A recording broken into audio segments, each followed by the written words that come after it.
You're listening to the NCF&B podcast. The North Carolina Food and Beverage Podcast takes you behind the scenes of North Carolina's food and beverage industry. Be sure to follow us on Twitter and Instagram at NCFBpod, presented by Food Scene. That's foodscene.com, providing professional photography, social media management, video production, and website design. And now, enjoy the show.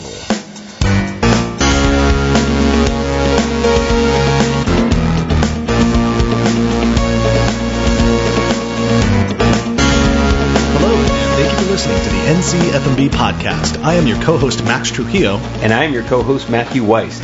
And we are coming to you from one of our now satellite studios here in Greenville, South Carolina. Euphoria! Euphoria, Greenville. Be, baby. Yeah, I think we are the official podcast of Euphoria Greenville. Well, there are like 19 other podcasts going on right now. But we're the official one. Yeah. And we have the nicest digs. We are here in the PMC Commercial Interiors building, which is the VIP status of Euphoria Greenville. And our guest right now is the food service director for Greenville Schools here in Greenville, South Carolina, Mr. Joe Urban. Hey guys, thanks for having me. Yeah, welcome to the show. Appreciate it. It's nice. This community is, small, intimate, fun. It's closely tight-knit. And our mutual friend, Steve Mangano, who runs the Curate app, was chatting you up and said, man, you got to get him on here. Steve and I have both been talking about working on a podcast to emphasize the importance of school lunch programs and food nutrition, food insecurities in all the Carolinas and really all across the country. But I know that's something near and dear to your heart, working with school lunch programs. So give us a frame of reference of what you're doing. Okay, so basically I'm the Food and Nutrition Services Director for Greenville County Schools. We are the largest school district in South Carolina and the 44th largest in the nation. So we're a pretty big organization. We have 106 schools. I have 93 fully equipped kitchens that employ 750 people that provide over 80,000 meals every single day here in Greenville County. Wow.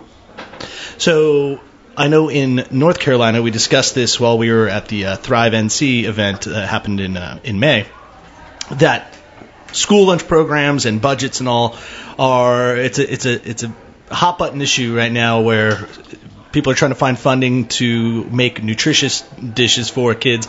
We kidded around, but like growing up, I mean, having warmed over Salisbury steak and those like hoagies that were like drenched in queso, whatever, were pretty disgusting. So what's the purpose right now to like start making healthy food for kids, and how does that work in with your budget?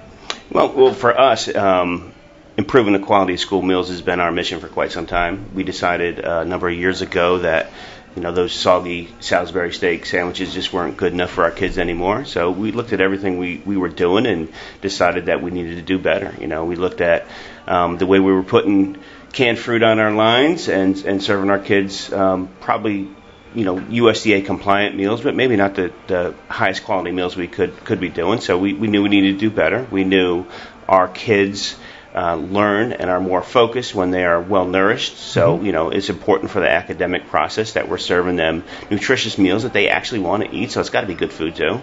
I'm a food guy, came from a restaurant background, got into this industry and was told that, here's the lane for school food. It has to be a lot of highly processed, prepackaged, heat and eat kind of stuff, and this is what success looks like in school food.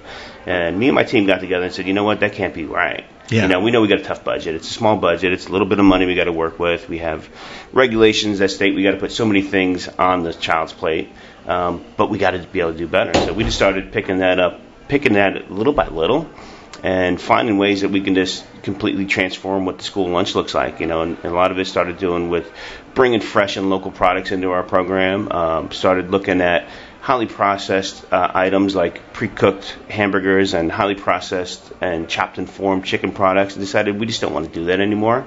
So we started bringing in whole muscle chicken products. Oh, wow. We became the first school district in the nation to ever be licensed to serve certified Angus beef. And, that's kind of a big deal because anybody can buy it. Yeah.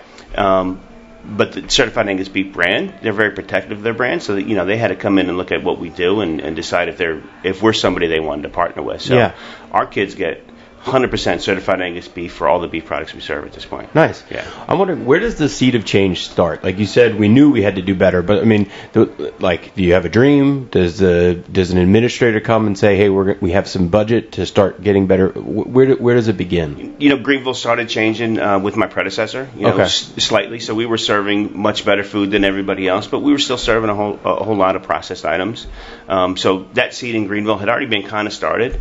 And then when me and my team... Does that come from the parents or administration, or like what begins that? I think that was just a commitment at the leadership at that time to do the best they could with the skill set they had. Mm-hmm. And they did a great job with it. We were by far the leader in South Carolina at that time, but we were still doing a lot of the same things other districts were doing. I think it's fair to say, like, without throwing blame or shade anybody's way, I think education just starts helping everybody understand nutrition. Absolutely. And as time has gone on, we've realized that some of the errors of our ways to say, well, maybe it's not very good for kids to eat all this processed food. But it wasn't like there was a cruel, evil empire in the beginning saying, I want our children to eat shit. No, shit's easy, though. That's why we served it. Shit is easy. Shit is easy. Like you said, open and heat, right? Yeah. But what I'm trying to get is, no, absolutely, that we get more educated, but like, where does the process change? And especially for other communities, counties that are still struggling with still doing those old school practices, like, how can they maybe hear this and then think like, oh, we could actually do better as well, or like, where does that process begin? But it begins with just them understanding that they can do better if they want to do better. There's options. There's definitely options. You just have to decide, I'm going to do better, and they're huge ships we're navigating. They're giant ships. I mean, we got 106 schools here, so deciding one day to stop doing this and do 180 degrees is impossible. So it was a series of 1,000 different improvements that happened little by little. Especially, I imagine, with any sort of government or state-run program, things don't move very quickly when you try to make change. And that's the misconception of this, I think. Okay. Everybody wants to say, oh, there's so many regulations that it's so hard to change. You just got to commit to change, we got a choice. We could serve shitty food, or we can decide to do the best we possibly can for our kids. And in Greenville, we decided to do the best. And so that was just a series, like I said, of 1,000 different changes we made, little, minute, lots of training. Yeah. One of the struggles we have is, we're at a food festival right now, right? Just tons of talent here. Yeah. Whether it's sous chefs, line cooks, there's tons and tons of talent here. That moment brought to you by Euphoria, Greenville. Very good. And, the economy is very good right now, and, cooks and... It's the best. It's the best, So getting talent is getting tougher and tougher and tougher. And we're in an industry where, we're not able to pay them a ton of money. Our basic cafeteria operators, they're getting somewhere between $10 and $13 an hour. They may get 30 hours a week for 9.5 months a year. So attracting top talent is tough. Yeah. What if a chef, like a kick-ass, really good chef, opened up a restaurant at a school? But like the chef is running the school lunch program, and it's an actual public restaurant. Yeah, chefs from the schools is a big thing right now. But let me enlighten you on something. Yeah. We have 93 of those kick-ass chefs in our schools right now doing it, and anybody can come in and eat lunch with their kids. Oh, wow. And it happens every day. And it happens every day in Greenville. So, yeah, that's a great idea. So, wait, what do you mean? How does that work? You want to come in and eat lunch with your kid or your niece or your grandniece or your neighbor's kid, you check in the front of the school and come in and you eat a kick-ass lunch at our schools every day of the week. Oh, nice. Yeah. So that's just... For $3.80, let me tell you. That's a hell of a deal. Okay, so that's the question. I'm glad you brought up some economics right here. That's for adults. What is your budget per child right now? I don't mean to put you on the spot. So budget per child as far as how much money do I allocate towards every meal? Yes. What do you get to spend to make the food? Like cost? So I need to be in the $1.65 target range, and that's got to include a protein, it's got to include a grain, it's got to include a fruit, a vegetable, and a milk. Those are 5 components by law I have to offer. And that's not a lot of money. That's not a lot of money. Kids don't have to take all those things, but I have to offer all them things. Right. That's tough.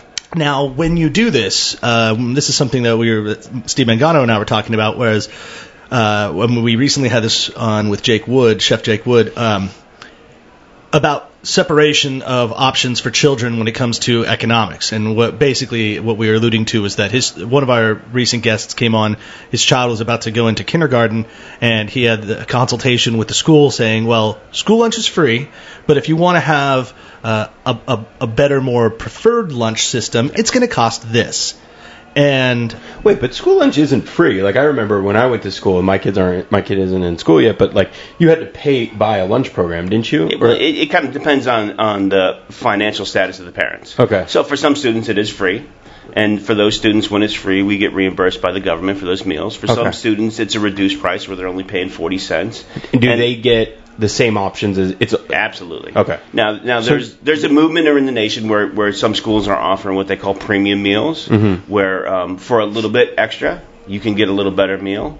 But isn't there also like a la carte options that are available too? Yeah, that helps. And that's usually where the schools are making their profit margins, like with the a la carte items. So there is profit margins there, and those items have to meet very, very, very strict USDA nutritional requirements. Is that different than when you went to school? Because that was the same way. Like, anybody who had extra lunch money or allowances could buy the extra dessert or the extra. I guess we did have that. Yeah. Food sucked when I went to school. I didn't eat school food. Yeah. It sucked so bad. I remember they had these huge triple-decker PB&J sandwiches. Those were probably pretty damn good. Those were pretty good, but they definitely did not help the weight gain as a kid. So it's a balancing act. Just like everybody else, that's in the restaurant industry. It's our two highest expenses are always going to be food and labor costs. So it's really incumbent on us that we manage our units very, very, very closely. We operate what I consider the largest restaurant franchise here in Greenville. I got 93 full service restaurants here, so each one of them have to operate at a financially successful manner. And so we monitor that very closely, and when needed, we get in there and we train on labor and food costs, and we make sure that they're understanding the business aspect of what we do, because we're actually in the business of feeding kids school lunch. So if we can't manage that, if we can't manage our food and labor costs, which is running probably 75 to 80% of our costs at our schools, then we can't offer really high quality stuff. But when we started managing those very closely, and we started teaching our people, our managers and our operators about how to take inventory properly, how to make sure you're rotating your stock, how to make sure you're following recipes and you're serving the right portions, profit started coming in. We realized we were losing a lot of money 10 years ago with wasted labor. We were using people in the wrong manner. So now we're more efficient with how we use people, where we use them, and when. And so we're maximizing the efficiency of the labor, as well as making sure that we're meeting the needs of our customers in that aspect, and also controlling our food costs. When we did that, we started realizing over $1 million of profit the next year. Wow.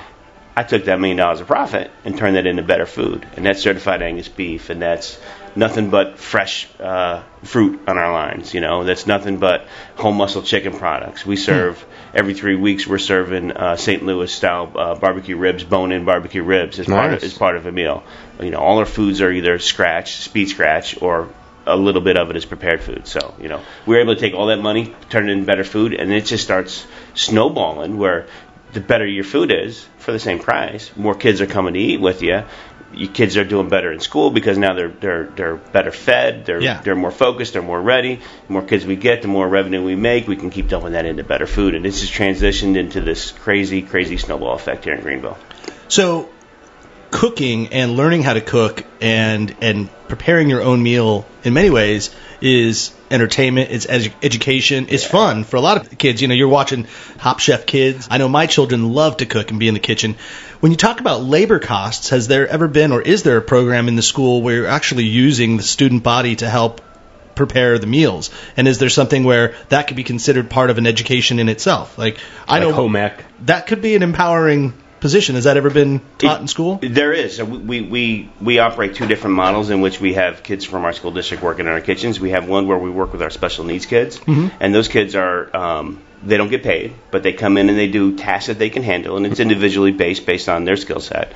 They may be bagging things or panning different portions of food up. And for them, they'll come in maybe an hour to 3 hours a day, depending on what it is for their school, and they actually get school credit for this.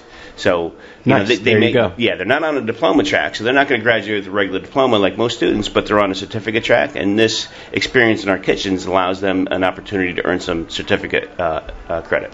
Really cool. And then also we got 4 culinary arts programs here in the district, and so we work very closely with the instructors there, and we offer co-op opportunities for these kids.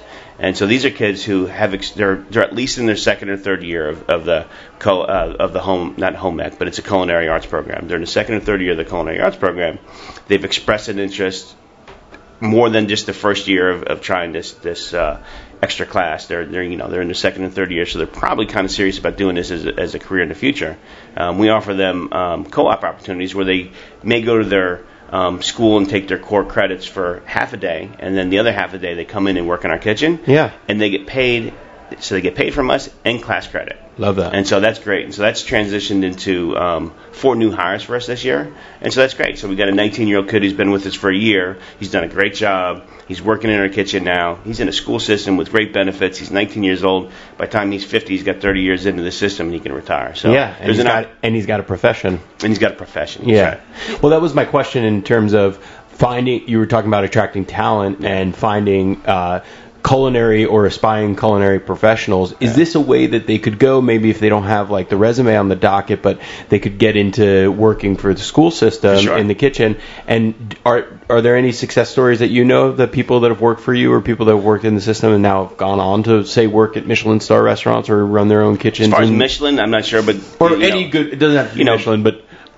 Yeah, Wolfgang Puck and Emerald Lagasse. Yeah. I hadn't been here long enough for that, but we've had quite a few of them who have transitioned into really good, solid line cook positions in restaurants here in Greenville. So nice. Yeah, and many of them have leveraged that into an opportunities to go to Johnson & Wales or other things. So yeah, there you go. So it's a really good road for them. Yeah, it's a great road. Well, I think it's like, it doesn't necessarily always have to be like you're teaching a kid like a trade so that they can get a job. I feel like it's just these are life skills that every person should know how to do. Like everyone should know how to cook themselves a dinner or a lunch, or like, hey, make dinner for your girlfriend or your boyfriend or whatever and impress somebody. These are just life hack things that everyone should know how to do. Yeah. And so whether you're trying to teach someone the skills to pay the bills later on in life, or just, hey man, this is how you cook. You're going to go to college someday, and maybe you should eat something other than top ramen and a hot dog. You need to learn how to feed yourself. Yeah, for sure. No, well, it sounds like you guys are doing that. Yeah, so that's awesome. Yeah.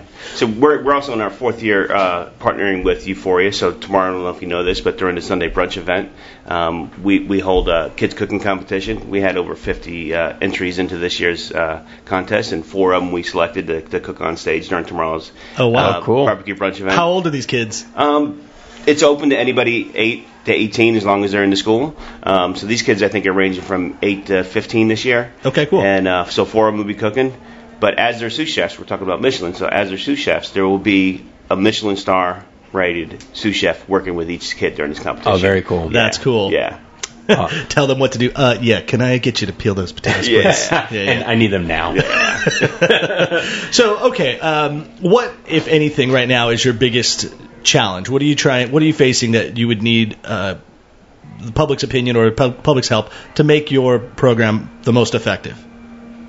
I think this point with our program, we've gone through all our hurdles already. I mean, we got a well-oiled machine, and we got the support of our community. We got the support of our district leadership. We got the support of our parents. We got the support of our staff at this point. When we transitioned from how school food used to be to what it is today here in Greenville County Schools, it was, we had a vision and a goal about where we needed to be, and not everybody on our team saw that vision, so they didn't come on this journey with us. So for the most part, we got 750 people who are pretty damn committed to serving the best food in the country. So it's always about consistency. We're staying on top of what we do every day, looking at every little minute thing we do and say, how can we do that just a little bit better tomorrow? Yeah. And as long as we keep doing that, I think we're on a good path. You heard it here first. Problem solved. Yeah. No problems. Well, no. You know what the thing is you need. It sounds like a leader like yourself and somebody that's very organized and really has a plan. Because I imagine that in the first year or two, there was probably people who were paying more money, your costs were probably up, and people were probably questioning things at the beginning, because it's probably not easy, like you said, to make change. And then now you're able to make that profit and turn it into and subsidize your own costs and stuff like that. But I would imagine in the beginning that's a lot more difficult. So we knew this was going to be challenging, and we didn't. How do you eat an elephant one bite at a time? So we knew it was going to be challenging. Is that on the menu? It could be. You'd be surprised. I've served Gator's been on my menu. At school? At school? Gator Creole, man. Wow. Yeah, absolutely. We'll have to ask Chef Tori McPhail how that works coming up. So, we knew this could potentially be expensive. So every change we made, we were very methodical about, and we made sure that we did our homework, we did our training, and each step of the way we were able to support ourselves. So we never put ourselves in a hole where we had to climb out and learn. We took things a little bit at a time. We took the low-hanging fruit first and just learned from that. Nice. So for other chefs that might be listening, or other culinary professionals that want to do something similar in their communities, is there a website, literature, a body organization that you can that they could go to, or is there some place to follow you on Instagram, to find out more about how they can start to progress? Yeah, you can follow me on Instagram and Twitter at School Food Rocks. So at School Food Rocks. There's a few organizations out there that are doing a good job. One of them is actually led by an ex-Michelin star chef from Noma Restaurant in Copenhagen. Okay. Oh, wow. He started a company called Brigade, and he's up in the Northeast right now. He's started in Connecticut, and he just branched into six schools in New York City public school system. Oh, he's wow. doing a fabulous job, and it's bootstraps early on in the program, but his goal is to put a chef in every single school. And so he's talking chefs into it by telling them, chef's a crazy life. Yeah. You're working crazy hours. You don't see your family. You don't see your friends. When they're doing things, you're working. It's a tough life. Quality of life in a school district for a chef, much, much better. So his goal is to bring chefs into schools through his company, and so far he's doing a good job. And there's other movements out there where Chefs to Schools has been a movement for a while. Chefs to Schools? Chefs to Schools has been a movement for a while, yeah. Cool. There's a better quality of life on this side of it.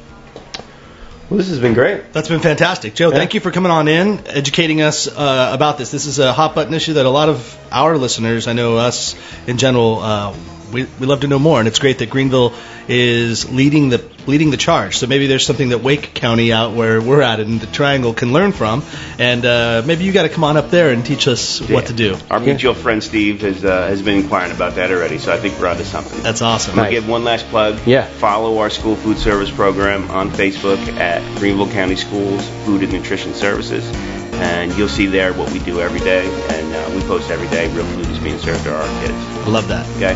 Yeah. Well, Joe, thanks a lot for being on. Yeah, it's truly, you guys are a beacon in the school lunch program here in Greenville, so thank you for doing that. Hey, everybody out there, go eat with your kids, and go eat the school lunch, and your kids will eat and drink very merrily. There you go. Thanks, fellas. Take care.